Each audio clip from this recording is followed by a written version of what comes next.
On the day when Lena Prokofieva first stepped onto the platform of Yanov station, no one was there to greet her. The spring wind, still cold but already smelling of grass, ruffled the collar of the new coat her mother had given her as a farewell. She clutched 2 canvas suitcases in her hands, one with books, the other with warm clothes and food sent from Kuibyshev. Lena was assigned to the city of Pripyat, young, bright, noisy with construction sites and children's voices. The city of the future, as they said at the institute. She was supposed to fill the vacancy of a primary school teacher at school number 5. Everything seemed right. A diploma in her pocket, age, 21, a model city, and even housing. A separate room in a dormitory for specialists. Already on the bus leaving the station, Lena felt that something was wrong. Too many people in uniform. Police patrols at every stop. But no one gave any explanations.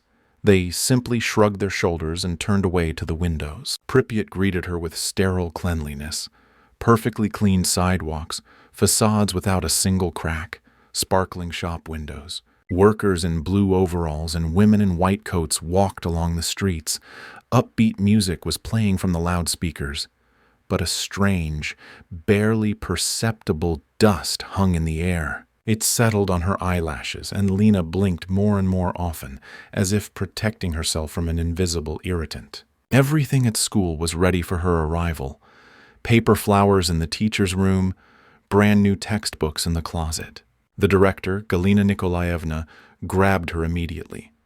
"You're ours now. Life here is in the palm of your hand. There's the nuclear power plant, right across the river, reaching out to the sun like a palm. Just don't think about the bad. Everything is under control here." On the second day, Lena met Alexei. Tall, dark, wearing an engineer's uniform, he came to their class to conduct a tour of the station. He smiled like a movie actor, spoke simply but enthusiastically. In the evening, he invited her for a walk, and everything started spinning. He told her about the reactor, about uranium, about graphite and neutrons. She looked at him and heard not words but music. She believed, yes, she believed that this was the beginning of life. They began to see each other almost every day. Alexei had a room in the dormitory at the station. He made coffee on a hot plate, showed them books on nuclear physics that could not be found in regular libraries. Lena brought her students notebooks and read their essays. They were happy, and nothing foreshadowed trouble. Until that night. It all started with an explosion that no one heard. Only around 4 in the morning the dogs woke up, howling as if in fear. Lena had a headache, sharp, as if something in her skull had shifted. There was a crimson glow in the window. She ran out into the corridor. The neighbors were already standing on the landing. A woman from the first floor whispered, "It was at the station. Something happened." The street smelled of iodine and ozone. People were gathering in groups. Some were running to the river, some to the kindergarten. Lena rushed to the station. She was stopped by 2 people in uniform. She screamed, "Alexei is there!" But they wouldn't let her in. A bird fell from a roof somewhere, dead and already smoking. Its feathers were melted. The city was ordered to evacuate only a day later. But it was too late. The morning came like a nightmare, blinding with a veil of yellow light through which it seemed that the world had burned out. The children did not come to school. The city seemed to be dead. Lena sat on the bed for a long time, unable to move or think. Her temples were pounding, her eyes were watering, and her skin itched as if it were burned. She was saved by the school cleaner, Marfa Ivanovna, dry, gray-haired, with a face faded from bleach and years of work. She showed up at the crack of dawn, knocked on the door, and said sternly, "Girl, get ready. This isn't a teacher's alarm, this is the end. Take what you can carry, leave the rest." "And Alexei?" Lena exhaled. "If he was at the reactor, he's gone. Let's go." Lena resisted. Her heart was yearning for the station, but the old woman led her to the school basement where several women with children had already gathered. Someone was holding a baby. Someone was crying. The light from the kerosene lamp flickered on the walls, and the air smelled of dampness and metal. The radio said, "Temporary evacuation. For 3 days," whispered a woman with a scarf over her face. "Buses leave in the morning, taking us to Poliskoye." "So what? Will we come back?" someone asked. "You'll only come back in coffins," the man in the corner said quietly. He was in uniform, but without insignia. His fingers trembled, as if he were holding a grenade, not himself. In the middle of the day, helicopters flew over the city. One of them hovered over the station. Strange bags poured out of it. Like clay, they cracked on the roof and disappeared into the fire. Then came the ash. It fell on the streets, roofs, faces, sticky like flour smelling of melted rubber and rusty iron. Lena touched her cheek, and the skin peeled off as after a burn with boiling water. In the evening they started to take the children out. Lena stood in line at the bus and held a girl from her class, Anya Sidorova, in her arms. Her lips were already swollen, and there were bluish circles under her eyes. She complained of nausea and said that lightning was burning in her mouth. "Where are we going?" Anya asked. "To the south, honey. To a sanatorium. It's warm there." "It's nice there," Lena lied, feeling everything inside her crumbling. She didn't leave. When the bus started moving, she remained standing. She watched children, old people, women leave. They wouldn't let her in. There wasn't enough room. Or maybe something inside had already decided to stay, to find Alexei, to make sure, to hug, to die if necessary. The next day, soldiers came to the city, without insignia, in rubber suits. One of them approached Lena when she was trying to get to the station. He stood in front of her like a wall. "Back. My man is there. Not anymore. I'll go anyway." "You've already been irradiated," he said calmly. "They'll come for you. Don't twitch." But no one came. Not for her, not for the others. 2 days later, only those who had not had time or did not want to leave remained in the city. Several dozen. Everyone was hiding, in basements, in apartments, on stairwells. Dead pigeons and cats lay in the streets. By Tuesday evening, it began to rain. Inky, viscous. It left traces on the asphalt, scorched the leaves. Lena started vomiting. Her body was feverish. She hadn't eaten for 2 days. She only had enough strength to walk to the sink and lie down again. She finally made it to the dormitory where Alexei lived. A neighbor with a swollen face and dark skin let her in. "He didn't come back," the woman said. "He left that night, that's all." They called the station. Lists. They said he disappeared. Lena found his mug, a glass with a toothbrush, a book on the windowsill, and a shirt, the same one he had worn when they drank coffee. She took it and pressed it to her face. It smelled of him, soap, tobacco, and something else. Alive. Strong. She didn't cry. She just sat by the wall and stared into space for a long time. On the evening of the 3rd day, she heard someone knocking on the door, uncertainly, as if the knuckles were about to crumble. Lena rose with difficulty. Her feet ached. Her toes seemed to be on fire. The door opened with a wheeze, and on the threshold stood a skinny guy in an army jacket with bluish lips and a combed forehead. "You, a teacher, right? From school?" "So," he croaked. "Me. There are people in the basement of the 5th house on Komsomolskaya. 7. One of them, I think it's yours. Engineer. Vitya or whatever his name is. They said to call you, before it's too late." Lena ran. She had almost no strength, but fear drove her on. Her heart was pounding in her ears. The roads were empty. The dogs weren't barking. The cats were gone. There was a bicycle with a rusty chain at the entrance. The door to the basement was barely hanging on its hinges. Down below in the cramped concrete space, people were lying on old mattresses. 7, as the guy had said. All of them were pale, with burnt skin, dressed in rags. Some were coughing up blood. Some were wheezing and groaning, and among them was he, Alexei. Lena didn't recognize him right away. His cheeks were sunken. His eyes were huge like a hungry dog's.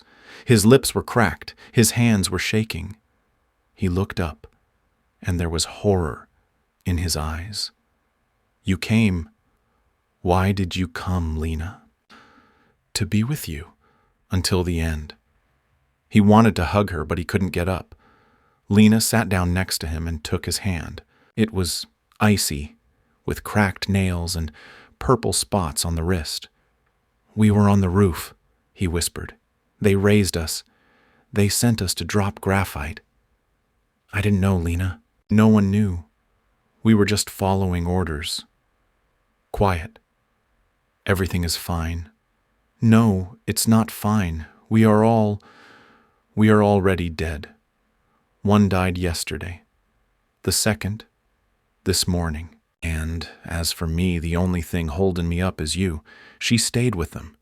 In the basement, there was a kerosene stove, some water, and supplies of stewed meat and cereals. Someone brought lead plates and lined the walls with them, to protect themselves somehow.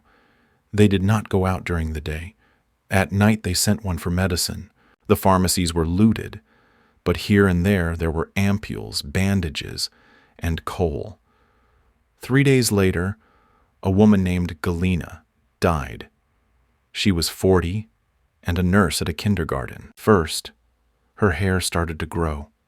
Then the skin on her hands started to peel off in chunks. Then her kidneys stopped working. She died in her sleep, clutching a pectoral cross. The body was wrapped in a sheet and carried into the elevator shaft. It was impossible to dig. The ground was glowing. Lena stood nearby and prayed. For the first time in many years, not for her, but for those who were with her, so that they would not suffer, so that it would be at least a little easier. Alexei held on. He joked, said he looked like a zombie from the movies. Sometimes he sang. There was blood on his lips and his voice was breaking. He didn't eat, saying, "There's no point in feeding a dead body," but he held on. One night they went up to the roof. The city lay silent. Not a single light. A crimson haze hung over the station, as if the sky were burning from within. Dust flew in the air, reflecting the moonlight like silver snow. "Look," said Alexei. "It's beautiful, isn't it? As if the world died and became beautiful."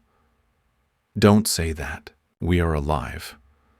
For now, yes, but not for long. And, I'm glad you're with me." "Even so." He hugged her. His arm no longer bent properly, as if the joints had melted. Lena felt how quickly he was fading, how slowly the flame in his heart was dying, and there was nothing she could do. A week later, 2 more died. One of them had a cerebral hemorrhage. The other had suffocated at night. 4 remained: Alexei, Lena, a teenager named Slavka from a technical school, and an elderly chemist, Stepan Petrovich, who drank alcohol and wrote everything down in a notebook. Symptoms, time, conditions. "Someone will need this," he said, "so that they know how it happens, so that they don't repeat it again. And they will repeat it, Lena. They will definitely repeat it." The morning began with strange voices. Lena woke up from the clanking of metal and a shout, rough, strained, male. "Is anyone alive? Hey, people! Respond!" Alexei could no longer get up, but Slavka ran upstairs. He returned 10 minutes later, pale and agitated. "I found 2. From the construction and installation department. One is a bulldozer driver. The other is a driver. Their car is parked somewhere in the yard. Diesel. They say there is almost no gasoline, but they want to break through to the south. Through the forests." Lena rose as if in a dream. Her joints ached. Her hair was in clumps on the pillow, but a hope had ignited in her chest. Strange, bold, almost painful. The men's names were Pashka and Renat. The first was strong, with pood-sized arms, a face covered in ulcers. The second was a Tatar, quiet, with a yellow coating on his eyes. They went down to the basement with backpacks, bottles of water, and fuel in a plastic canister. "We saw a post on the bridge," Renat said. "Military. But the other way is empty. If we break through along the line, to the south, we can reach the farms. There should be people there. Or equipment. If we're going to move, we have to move now," added Pashka. "In a day, we won't get up. And you, decide. Either die here or try." Lena looked at Alexei. He was lying there, barely breathing. His lips were cracked. The veins on his neck were bulging. He only whispered, "Go. Maybe you can do it." But she shook her head. "I'm with you. Always." 6 of them went. Lena, Slavka, Pashka, Renat, the chemist Stepan Petrovich, and the woman they picked up near the vegetable warehouse, skinny, with charred hands. She didn't give her name. She just kept quiet and followed Renat like a shadow. The journey began at dawn. They walked through courtyards, making their way through thickets, burnt-out lawns, past houses with open windows. A gray shroud hung in the air. They moved quickly, but each step was difficult. Lena felt her legs growing heavy. Her lungs seemed to be shrinking. An hour and a half later, we reached an old electrical substation. There were 2 military trucks there. One was empty. The other was overturned. Inside were masks, empty packages from dosimeters, and a corpse. A dead soldier. His face slid off like plasticine, dark liquid oozing from his eyes. Let's hurry," said Slavka, turning away. They found a car near the forest park area, a Ural diesel. It started on the first try. Pashka was driving. Renat was next to him. Lena and the others climbed into the back. They closed the tarpaulin. At first, everything went smoothly. The wheels were churning the mud. The engine was roaring. It seemed like salvation was here. Trees, electric poles, and dim signs flashed past the windows. 20 minutes later, Pashka swore, "Roadblock, over there, by the embankment." Everyone fell silent. Ahead, the road was blocked by concrete blocks. Behind them were people in black suits with machine guns, without identification marks. "Let's try to get through. I'll say I'm taking the dead to be cremated," Pashka muttered. He climbed out and walked towards them. Lena watched from under the tarpaulin, holding her breath. One of the machine gunners raised his hand. The other fired. Pashka fell without even screaming. The bullet entered his chest. His body jerked and froze on his back. "Back!" Renat shouted, putting the car into reverse. They tried to turn around, but the truck was stuck in a hole. The wheels squealed. Dirt flew in all directions. Shots. 1, 2, 3. Stepan Petrovich collapsed in the back of the truck, clutching his stomach. Lena felt heat on her face, a ricochet fragment. Blood, tzad. The silent woman simply jumped out and ran into the bushes. A second later, a burst. She disappeared. Slavka pulled Lena out. They rushed towards the ravine. They shot at them, but missed. They fell into the mud, crawled, groaned. They reached an abandoned summer cottage. There, in an old house, they hid until evening. Lena bandaged Petrovich, but he was already wheezing. Blood was pouring out of his stomach like from a punctured canister. He died by nightfall. Renat was wounded in the shoulder. Slavka was concussed. Lena was burned and scorched from the inside. But they were alive. The next day we returned to the city, silently, without words, without hope. Alexei was conscious. Hearing the steps, he opened his eyes. "I knew it," he said. "They won't let anyone out." And he was right. After her failed attempt to escape the dead zone, Lena didn't speak for a long time. She lay on the floor of the former grocery store where she had taken refuge with Slavka and Renat, listening to the rain dripping on the roof. Each hit of water on a rusty tin can felt like a drop on glass in a morgue. A reflection of the world, distorted, dead, but still recognizable. Slavka found candles. He dug out an unfinished bottle of Borjomi from the display case and put it in the corner. He tried to hold on. He kept watch at the window at night and went on reconnaissance during the day. To the drugstore, the warehouses, even to the old bakery where, according to rumors, canned goods were stored. Renat bandaged the wound himself. He did it silently, biting his lip tightly, as if he was afraid to scream and destroy the remnants of calm. Black spots appeared on his face, not bruises, but as if the skin had begun to peel off from the inside. He knew that he was dying, but every morning he got up, boiled water on an alcohol lamp, and handed out a mug of a weak infusion of some dried herbs he had found. Lena was gradually coming to her senses. Her gums were aching, her nails were peeling, the skin on her palms was cracking. But she was alive, and at some point, an instinct awoke in her, not just to survive, but to maintain the remnants of normality. They cleared the room, took out the broken boxes, covered the windows with rags. Lena scratched classroom on the wall with chalk. She put a stool instead of a table. She took a notebook from her bag and wrote out the alphabet in small, neat letters. Why? Slavka was surprised. To remember who we are, to not turn into animals. Sometimes she read fairy tales out loud. Sometimes she told about school, how the children drew, who said what. Renat listened silently. Sometimes, when it was especially hard, he even smiled. They ate whatever they could find: condensed milk, dried mushrooms, jam from an abandoned canteen. They drank water that had been left to settle through a homemade filter made of fabric and coal. Renat built a primitive dosimeter. He hung film at different points and monitored the turbidity. That's how they realized that it was dangerous to stay in the city center. The level was higher there.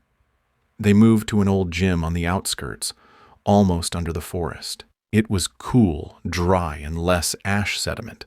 They covered the floor with blankets and set up an improvised stove made of tin boxes. They lit it with kindling and books. Old magazines, school diaries, maps of the USSR were used as fuel. Everything that had once been knowledge was now fire. Sometimes Lena would go to the window and look at the city. Pripyat no longer breathed.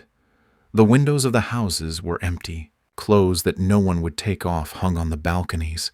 Strollers, bicycles, and bags of groceries were strewn about the streets. Toys stood along the sidewalks, forgotten, abandoned in a hurry. In the park, a carousel rusted, dead in its eternal circle. The city seemed alive, but it was a deception, a body without a soul. Every few days Slavka went to the station.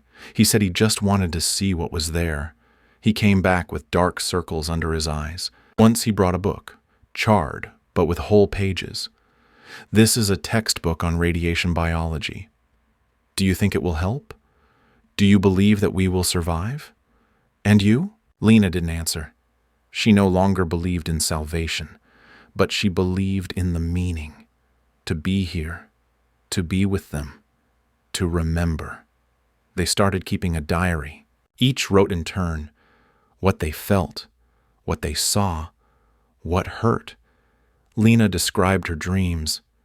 She dreamed of children, how they called her, running around the school, how Anya Sidorova reached out to her, and she had no face, only a shadow, and her lips whispered, "Where have you been?" One night it snowed. May snow, warm but black. It fell in flakes. Ash, snow. In the morning they went outside to collect water in a basin. The snow melted and left traces like butter in a frying pan. You couldn't drink it. Renat weakened greatly. The wound began to rot. He coughed up purulent matter and lay motionless. Lena gave him water with a spoon, held his hand, and read poetry. He died on the third night, quietly, without opening his eyes. They buried him in the yard, under an old oak tree, in the ground covered with lead sheets and polyethylene. They placed a stick with a saucepan lid over the grave. Like a cross, they were left alone. A week passed, or two. There were no more days in Pripyat. only gray twilight through which the sun barely broke through, as if it too avoided looking at this land. Slavka became different. After Renat's death, he hardly spoke.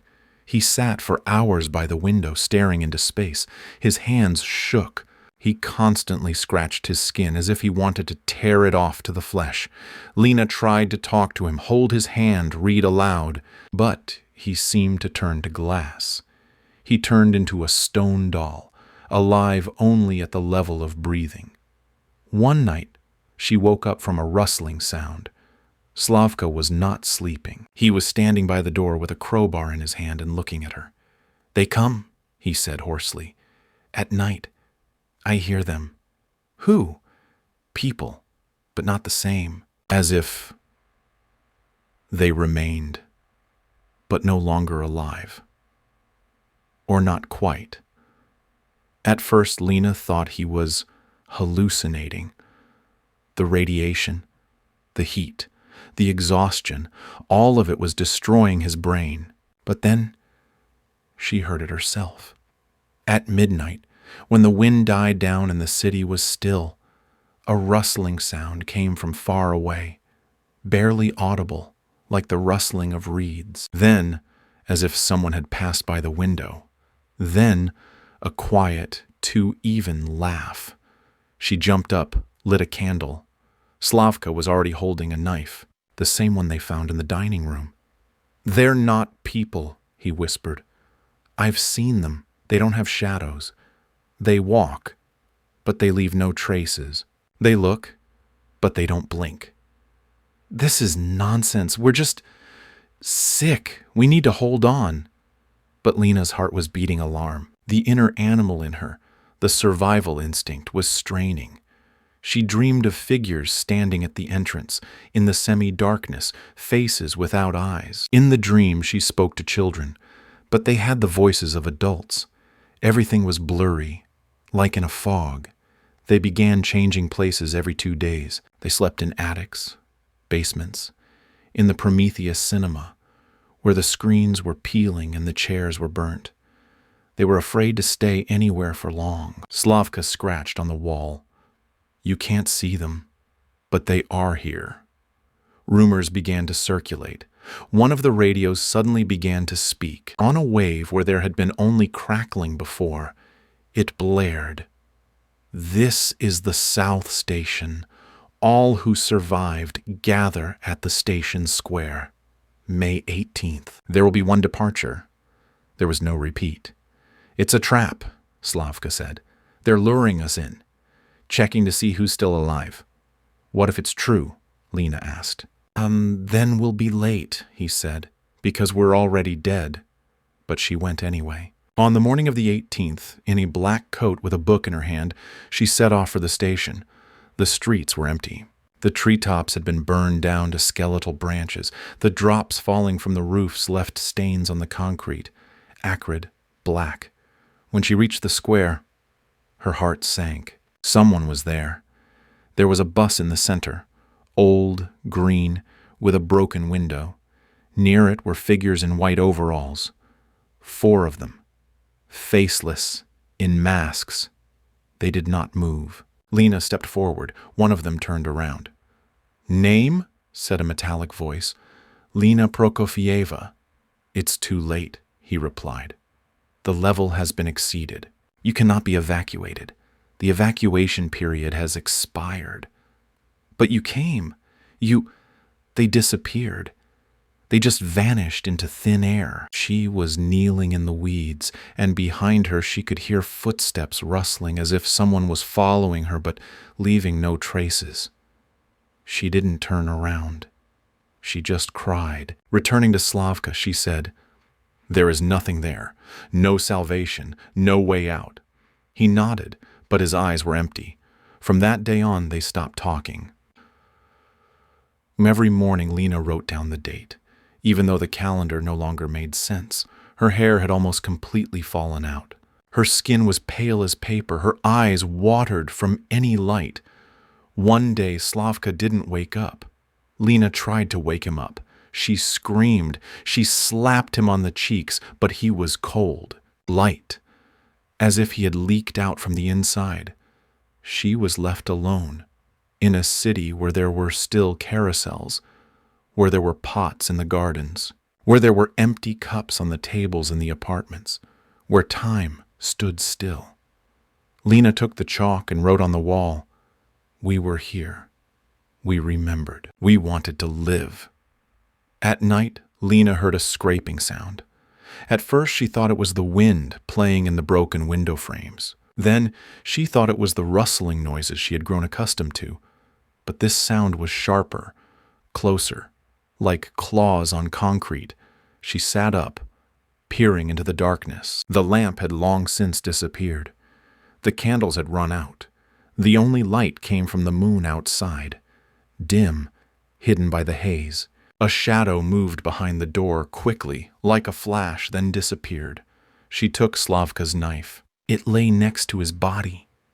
It had already begun to decompose, but she couldn't bring herself to take it out. She simply covered his face with a rag. Step. Another step. Then a wheeze and a shot. Shot? No. More like a click. And again, claws. Lena walked up to the door and carefully opened it. What she saw could not be called just a dog. There was a creature standing in the street. It looked like a dog, large and shaggy, but its neck was twisted at an odd angle, as if its spine did not obey the laws of anatomy. One eye was crimson, the other an empty hole. The skin on its back was peeling off in layers, and a forked tongue hung from its mouth like a snake's. The creature smelled her. It growled, long as if it were tearing at the air. Lena slammed the door and bolted it. A moment later, something slammed into it from the outside. The hinges creaked. She retreated. Her heart was beating like a drum. Everything inside her screamed, "Run!" But there was nowhere to run. A second blow, then a third, then silence. She heard the creatures walking around the house. Periodically, something scratched at the walls, scraped at the iron. They were not alone. Several, maybe a pack, dogs of Pripyat, abandoned, forgotten, irradiated, reborn. In the morning, she got out. The pack had left. In the distance, behind the stadium, one of the dogs was lying on the gray asphalt, dead. His entire muzzle was covered in sores. His paws were swollen to the size of a human hand. Smoke was coming out of his mouth. Lena looked around. There were claw marks on the walls. There was a blood stain on the window. They were trying to get in, and they would probably come again. She decided to move, to bury Slavka, or at least leave him alone. I'm sorry, she whispered, covering her body with concrete slabs at the back door. I can't stay here. They'll come. They'll come for me, too. She spent the next 2 days on the move. She moved through old warehouses, empty apartments, manhole covers. She ate dry food, whatever she found. Old flavoring from the warehouse, crumbs, expired condensed powder. In the courtyard of school number 5, she found a doghouse. Inside were the remains of puppies, eyeless, with their tails intertwined, fused into a single body. She recoiled, holding back the vomit. That night they came again. The grinding noise was familiar. The threats were no longer hidden. The pack was prowling openly. Lena sat in the attic of an old apartment building, wrapped in a jacket, and listened to one of the dogs climb the fire escape. When the muzzle appeared in the opening, she hit it with an iron pipe. The squeak was not a dog's, but a human's. The creature disappeared, but then it came again. The whole night was spent on the defensive. In the morning she discovered blood, someone else's, or her own. A burn appeared on her left leg, like from boiling water, the place where the dog had struck her with its claw. The skin had turned black and swelled. She wrapped her leg in a bandage made from a torn sheet and went on. At some point she thought she heard a human voice. "Lena," rustled in the leaves. "You didn't save me. She turned around. There was no one in the bushes. "It's not you. It's inside you," she said out loud. "It's the disease. It's not him." But the voice repeated itself. "You left me, there, at the reactor." She stood up and walked away, covering her ears with her palms. She walked until she stopped, until she fell. She woke up in some basement. Above her was the light from a cracked lantern. Water was dripping. In the corner was a basket with soft toys, probably a kindergarten. Something was moving in the toys. She took the knife. She went. Slowly. It smelled of a corpse and dampness. In the corner was a curled-up dog, but no longer hostile, small, covered in sores. He whined quietly. His eyes were childish, full of horror. She didn't kill him. She just sat down next to me and started crying. I continue. Below is the 8th part of the story. The story delves into a state of extreme exhaustion, distorted perception, and final isolation.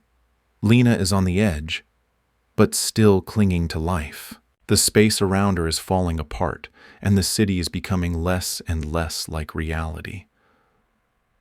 When she didn't get up for a day, she just lay in the rubble of the basement, looking at the ceiling. The crack between the slabs revealed a strip of sky. Dim, pale, scorched. Sometimes a raven would fly past the flying shadow, the only bird that seemed not to be afraid of radiation. It would sit on the edge of the rubble, look at her with one eye and caw. Lena wasn't afraid. Not of him, not of the dogs, not of the shadows. She had crossed that line where fear gives way to indifference, where all you want is to just be, at least a little longer. The leg was festering. The smell of infection mixed with the smell of mold and burning. Sometimes it seemed to her that the wound was whispering. She could hear something crawling under the skin. Maybe it wasn't blood anymore. Maybe it was something new, born from radiation and pain. She talked to herself, repeated the names of her students, recited poems. Again and again she recalled one day, the last one before the accident. A math lesson. A girl with pigtails draws a hare in the fields.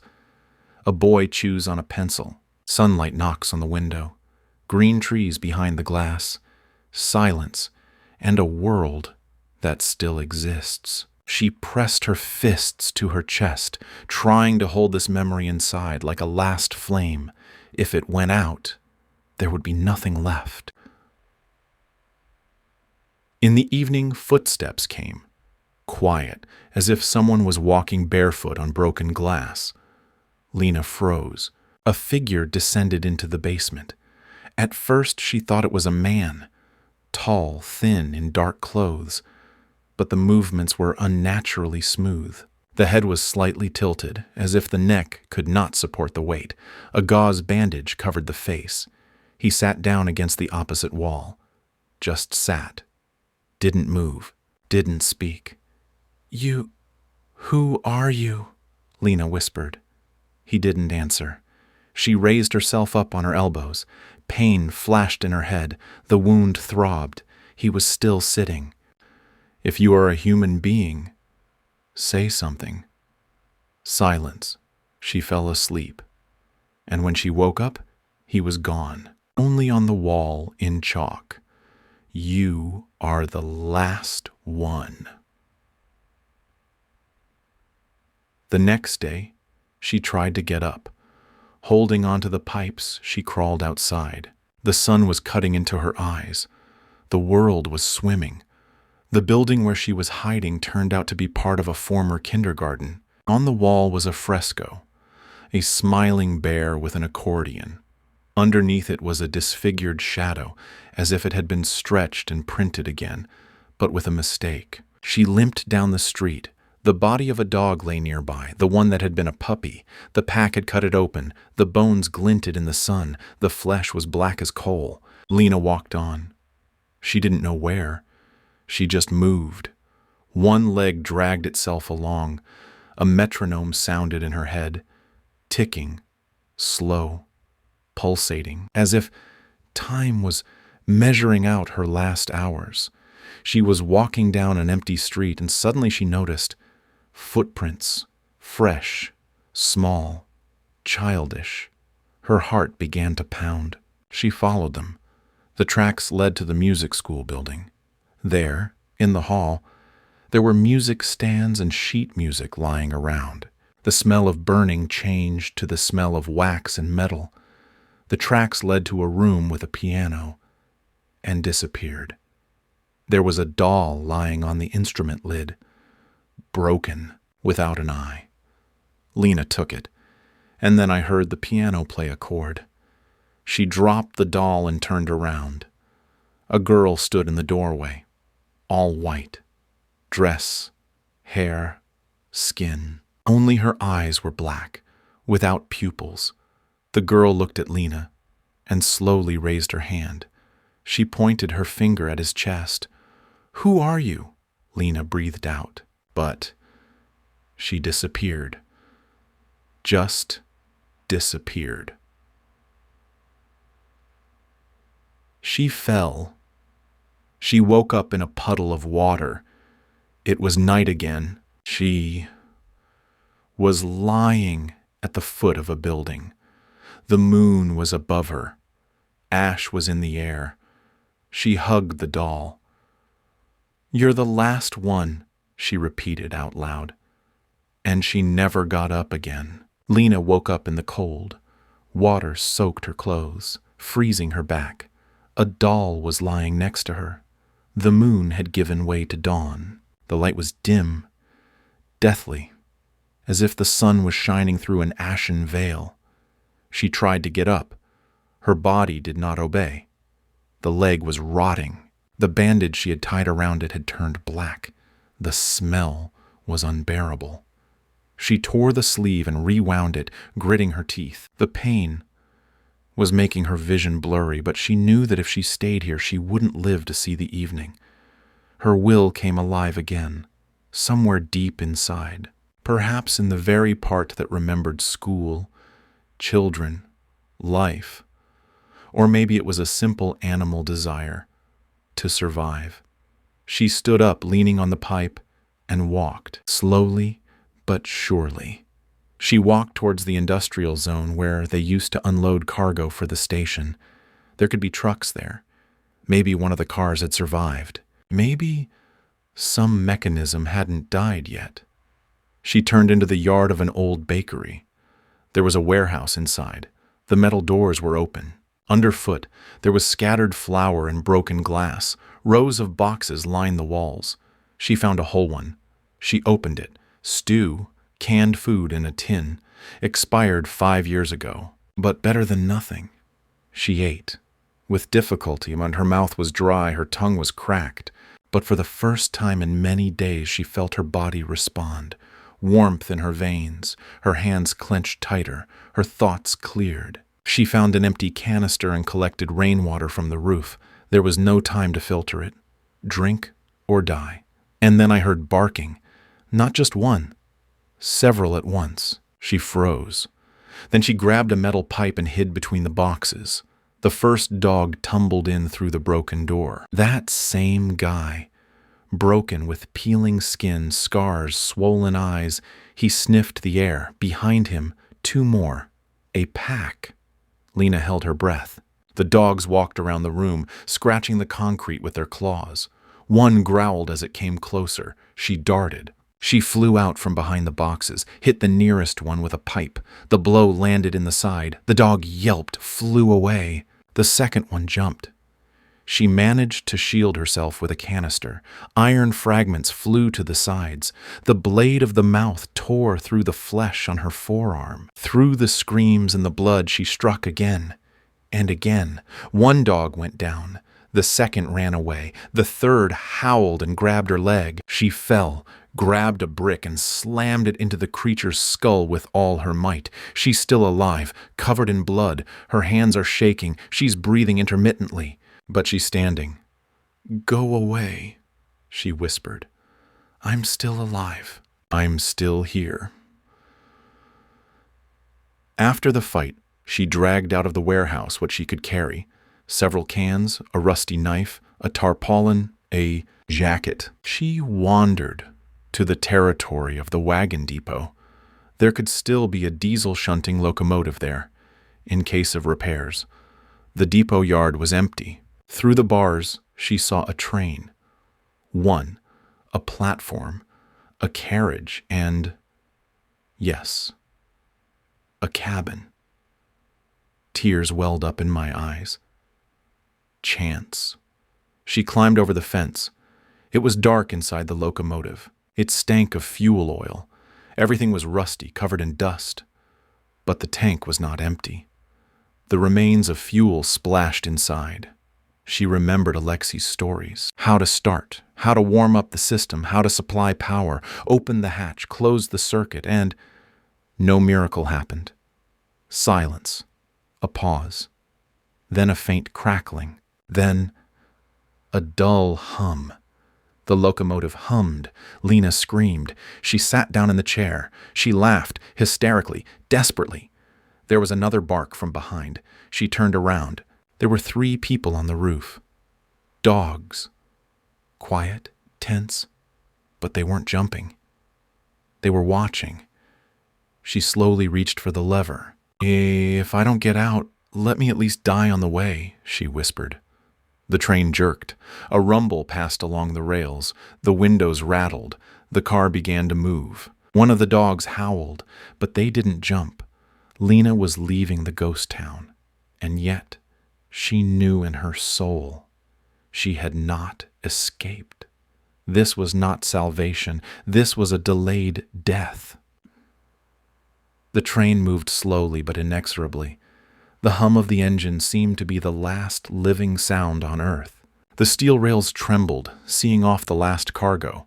A woman crushed inside and a city left behind.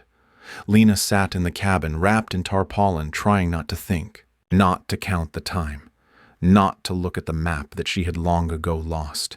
She had only one goal left: to go, while there was fuel, while this straight, rusty thread still stretched. Dead trees floated past the window, yellowed from root to crown without leaves, melted street lamps, abandoned buildings, the walls of which were eaten through by time and radiation. Somewhere between them, shadows moved, too big to be dogs, too slow to be people. Lena turned away. She didn't care. On the way, she drank rainwater collected in a tin can and swallowed pieces of stewed meat like pills. No taste, no pleasure, just so she wouldn't die. Not yet. On the 3rd day, the diesel locomotive began to choke. The engine was breaking down. The fuel supply was fluctuating. The speed was dropping. At some point, everything stopped. Lena climbed out. The road ended in nowhere. The rails broke off. Ahead was a wasteland. An old swamp dried up, with cracks like wrinkles on a dead man's face. No trees, no houses, only clay, salt, and dug-up earth. There was no life there, only wind, dry, odorless, and ash, swirling in the air like dust.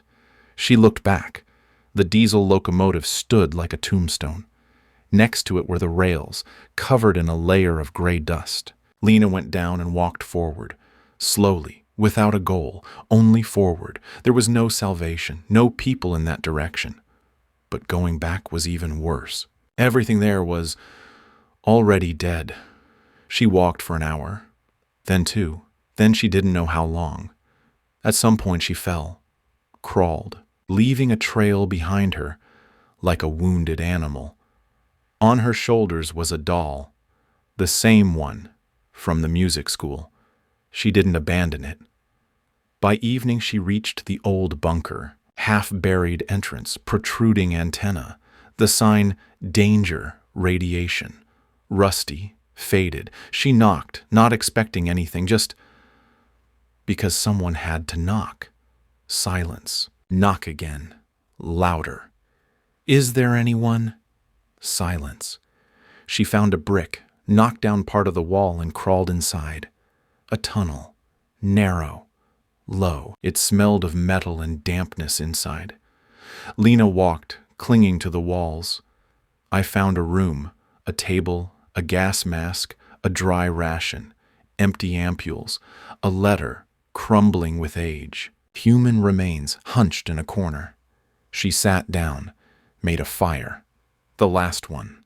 On paper and cracked boards, she ate half of her ration. She took a sip of water. She treated the wound. It was already black as coal. The pain was weak, almost unnoticeable. Then she lay down. She dreamed that she was walking along Pripyat. Day, sun, children running to school, Alexei standing at the station, alive, laughing. You made it, he says. Everything's fine. But she knows it's not true. She opens her eyes. In front of her is concrete, soot, dust. The last breath is in the stale air of the old shelter, and nothing more. The year is 2026, spring.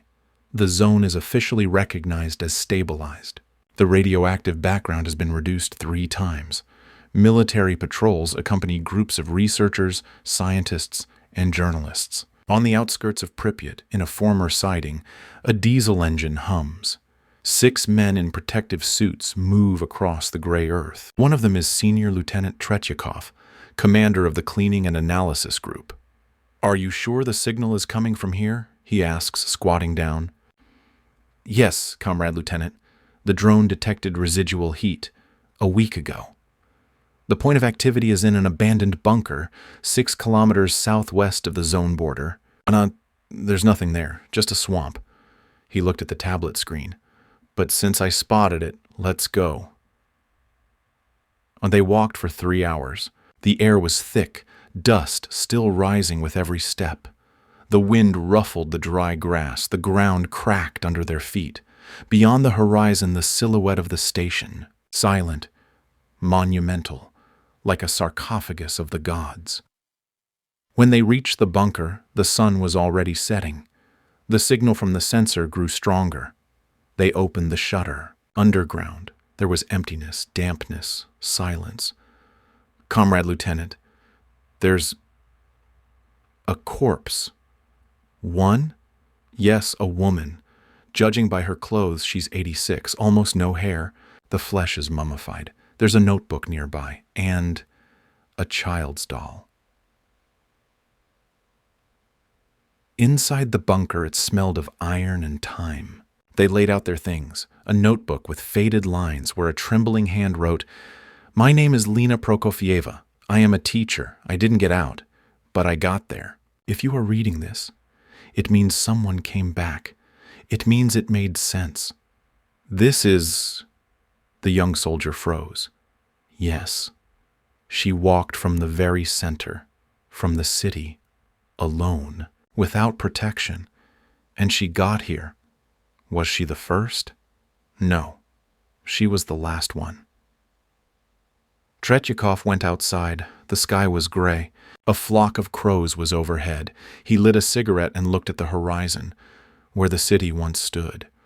"Pripyat," he said out loud. "You killed the best of us, but they still got here." He turned to the soldiers. "We're taking her with us. We'll bury her officially, with a name, not as nameless. Let her know that her story hasn't been forgotten." They wrapped the remains in a sealed bag, carefully placed the doll, notebook, and piece of map next to it, and went back. Nobody spoke. Even the wind died down. Document. Emercom Archive. Disaster Scenario Recovery Sector. Classified as Restricted Access. Report number 427. Object. Prokofieva Lena Yurievna. Date of evacuation. None. Location of remains. Backup communications bunker 6 kilometers southwest of Pripyat. Date of recording. May 12, 2026. Related findings. A5 notebook with handwritten notes. Children's toy. Rag doll. Faded Komsomol card. Scraps of a city map. Homemade bandage with protective filter. Knot. Standard. Body condition. Mummified naturally. Radiation background. Exceeded within permissible contact levels. Signs of deep burns and fourth-degree radiation. Residual. Traces of animal impact. Date of death. Approximately the end of May, 1986. Recording of the operational meeting of the Ministry of Emergency Situations Headquarters. Audio fragment, transcript, Colonel Voronov. We officially considered that by the end of the evacuation there was not a single living person left in the city. 50,000 were evacuated. 15 people were recorded as dead in the first day. The rest were evacuated. Where is she from? Analyst Krivoshapov.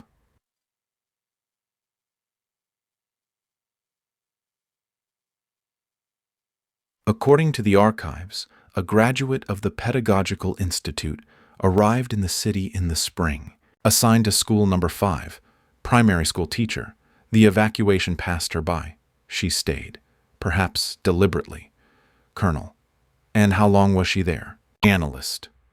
According to the diary, about 25 days after the accident. First in the city, then an escape attempt, then surviving alone. The final stage, a trip south to the bunker, without communication, without protection, without food. Colonel. 25 days, a woman, without preparation. Analyst. We confirmed it. Her route based on aerial photographs, a bakery warehouse, a depot, a road along the rails. Her remains are 15 kilometers further than our reconnaissance groups advanced in '86. Colonel. She went through all the rings alone, through everything that killed us in groups. Analyst. She didn't survive, essentially, but she made it. Colonel. Pause. This must be immortalized, not in a report, in a museum, in memory. Dans. From a personal letter from Junior Sergeant Andrei Podgorny, a member of the detection group. Whoa. I don't know what exactly I felt when I saw her. She didn't look like a hero. Just a woman. Small, withered, crooked. But when we opened her diary, there were words in there that made a lump form in my throat. I'm not a hero. I just wanted to live until the next morning. And this was more than all the orders that were read to us from the stands.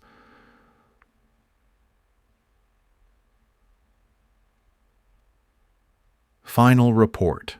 Prokofieva Lena Yurievna was declared dead in the line of duty in an emergency, posthumously nominated for an award, the Medal for Courage, a memorial plaque at school number 5 in the city of Pripyat, place of rest, a memorial in the city of Slavutich, a notebook, a cover with a bloodstain, the last pages, the handwriting is trembling.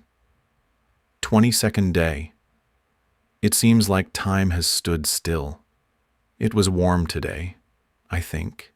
The sun was shining through the air vents. I turned my face up to it, and for the first time in days I felt, I don't know, light? Heat? Maybe just something. The leg is worse. It's turning black. I can't even smell it anymore, probably because I'm the same. The dreams have changed. I don't see Pripyat. I see myself, standing at the blackboard, an empty classroom. Outside the window, there are not children, but crows. They are watching, waiting for me to speak, but I remain silent. 23rd day, I found an old matchbox. I burned the schedule. I burned Slavka's diary, not because I didn't want to keep it, because it was cold. Sorry, kids. Sorry, Slavka. I left the doll. She looks at me. Sometimes, at night, it seems to me that she blinks, and that's good. It means I can still feel something. 24th day. Today I heard a voice, very far away. A woman's. I didn't understand the words, but it was calling. I stood up. I went to the door, but there was no one there. It must have been the lungs. They rustled like leaves from the cough. 25th day, I know I'm dying, but I'm not afraid. I've lived a long time, too long, in this place, in this body, in this skin, everything that hurt. Now it just doesn't exist. Sometimes it seems like I'm no longer there. But if someone reads this, I was. I lived. I taught children. I loved one person. I believed that kindness is stronger than fear. I'm not a prophet. I'm not a saint. I'm just a man, alone, the last one, in an empty city. My last name is Prokofieva. My first name is Lena. I was 21 when it all started. I didn't save anyone, but I stayed, so that someone else would know that we were here, that we fought, that we didn't leave quietly. End of text. The next page is blank. The last line is broken off in the middle of a word.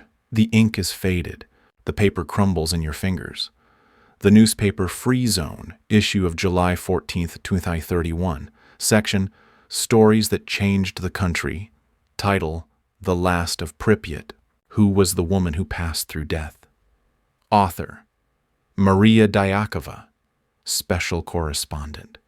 I hold in my hands a notebook that cannot be read without trembling. Yellowed pages, the smell of ash and iron, faded lines written by a hand that can no longer hold a pen confidently. This is the diary of Lena Prokofieva, a girl forgotten at the very beginning of the catastrophe. A teacher, a humanities scholar, a city dweller who found herself in hell. When the military found her body in 2026 in a half-destroyed bunker far beyond the known map of Pripyat, they didn't believe it at first. A woman? Without equipment? Who had survived 25 days in the death zone? We checked everything. We sent experts. We compared the handwriting. We looked up the archives. The name matched. The identity was confirmed. But it wasn't the only thing that coincided. The tragedy of an entire generation also coincided. Lena arrived in Pripyat in the spring of 1986, 21 years old, a young, brilliant graduate of the pedagogical college. She was assigned to school number 5. She worked with the younger grades. She wrote poetry. She was preparing for life, which, as she then believed, was just beginning. 12 days later, the reactor exploded. The evacuation passed by. Someone didn't notice. Someone forgot. Someone waved their hand. She'll cope. She stayed, survived the shockwave, radiation, saw children, workers, dogs die, lost her lover, tried to get out, came under fire, came back, hid from mutated animals, lost her memory, lost her body. But she didn't lose herself. She kept notes, persistently, until the very end.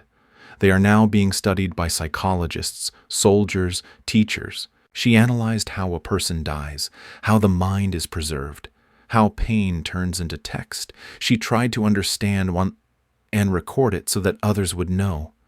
She lived to pass it on. I was in that very bunker. I went down the same steps. I sat in the same place. I saw that very doll preserved as a symbol. Her handwriting is still on the wall. I lived. Today there is a memorial in Pripyat, modest, made of black granite, without pathos. The inscription, Lena Prokofieva, teacher, witness, human. Her story turned many heads, removed lies from the news, returned the truth to the classrooms where today school children study not only atomic physics but also the price of oblivion. She was not a hero. She was not a soldier. She just stayed. And now we must remain faithful to her. City of Slavutich, September 17th, 2031. Memorial Cemetery, section Memory of the Liquidators. At the edge of the alley is a fresh granite tombstone. It is engraved on it, Lena Yurevna Prokofieva, one of the last. I've arrived. I remember. Passed it on. She didn't judge anyone. There are few people at the ceremony. There are no relatives left. Several former liquidators, 2 scientists, several school children from Lyceum No, 1 in Kyiv, and journalist Maria Diakova. She stands a little to the side, holding a worn notebook with an ivory-colored cover, the very one rescued from the ashes. At the foot of the monument lies a doll, beautiful, now cleaned, restored by restorers, but it still has that same seam on its neck, in memory of the real one. The military band does not play. No speeches, only silence. And only the voice of a child, a schoolgirl from the 5th grade, which sounds slightly trembling. I read her notes. We talked about it in class, and I just want to say she wasn't alone. The teacher puts her hand on her shoulder. The girl remains silent. The emergencies ministry employees lower the urn into the ground. An honor guard stands nearby. Everything happens slowly with strict discipline, but no one leaves right away. People stand for a minute, 2, 5, as if they are waiting for her to rise, or at least say the last word. But she's already said everything. Now it's up to us to speak.